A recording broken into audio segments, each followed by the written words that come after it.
یہاں پہ روکتا، لیکن اس سے پہلے والا مرحلہ تقدیر بدل سکتی، اور جن 3 چیزوں سے بدلتی، آج اس کی پہلی چیز کو دوسری چیز سے ملا رہا ہوں۔ پہلی چیز جو بات چل رہی تھی صلہ رحمی، اور میں بار بار کہہ رہا تھا کہ صلہ رحمی سے مراد خالہ اور پھوپھی، چچا اور ماموں، یہ تو ہیں، لیکن ان سے پہلے جو نام ذہن میں آتا ہے وہ نہیں آ رہا ہے، اولاد۔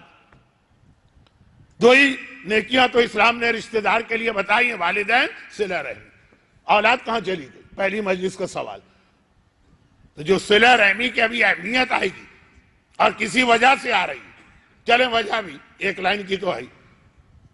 چوتھا امام 5ویں کو بٹھا کے کہہ رہا ہے بیٹا خبردار یا بنیا، 5 آدمی ایسے ہیں جن کے قریب بھی نہ جانا، نہ ان کے پڑوس میں رہنا، نہ ان کے ساتھ سفر کرنا، نہ انہیں کھانے میں شریک کرنا، نہ ان سے مشورہ کرنا۔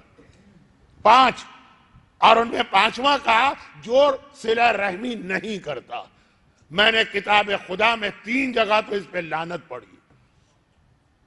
اب یہ چوتھا امام 5ویں سے کہہ رہا ہے کس کے لیے؟ ہمارے اور آپ کے لیے۔ لیکن یہ بات تفصیل سے جو کل شہادت کی مجلس ہے شب کی یا پرسوں جو دن گزر کے اس میں آئے گی، لیکن وجہ یہ ہے جو 2 دن سے ایک موضوع بن رہا ہے، اس کی وجہ یہ اولاد۔